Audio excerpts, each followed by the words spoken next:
After more than a generation of waiting and waiting and waiting, the two most important decisions in the life of the Crenshaw Transit Corridor will be made in the next 60 days. There are two alternatives being considered in what is called an environmental review. An environmental review process is a process that all major pieces of infrastructure go through to make sure that we adequately consider and disclose all potential impacts. And so there are two projects being thought about: a bus rapid transit project and a light rail transit project. At the very beginning, I made the point that we want to focus on light rail. The most efficient, the most technologically forward mode that can be in place along this corridor.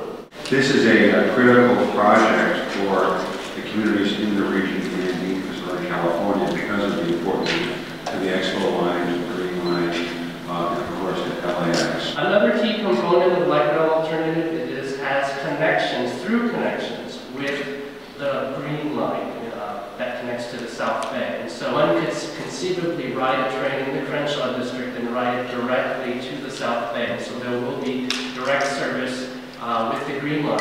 And this basically represents the first element of a Green Line extension to LAX. Important to note that although the project is named the Crenshaw Transit Corridor, it really has a much broader scope of benefits. One of the key ones is, as you mentioned, service to LAX. We've all been waiting and have seen how other cities have accomplished rail service into their airport areas.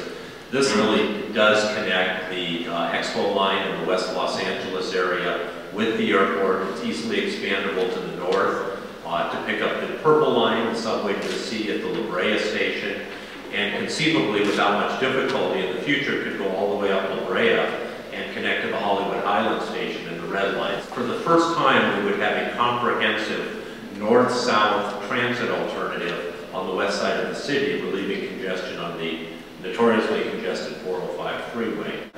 Funded in large part by Measure R, perhaps other sources as well.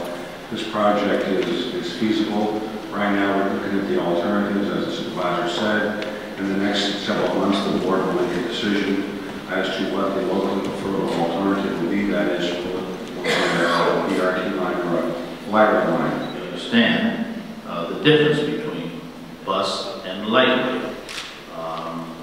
The economic implications are clear in terms of the jobs that are created.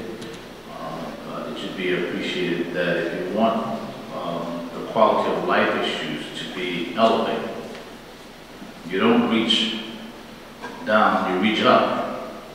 And this is an effort to say the quality of life issues are as important along the Crenshaw corridor as they are anywhere else in the region. Right now, Measure R includes $1.2 billion for the Crenshaw project. There's $200 million previously programmed against the Crenshaw corridor as well. Costs are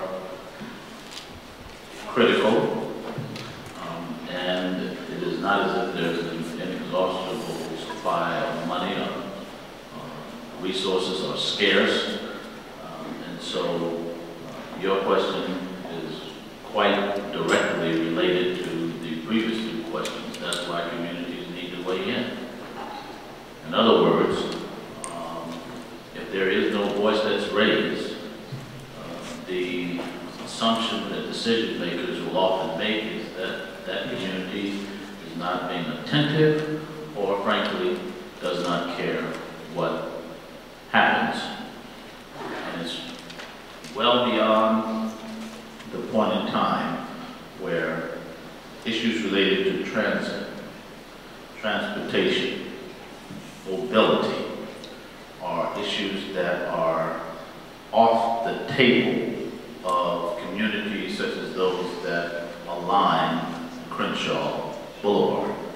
So I'm working as hard as I can to see who are the advocates who will stand up for Crenshaw to the sea.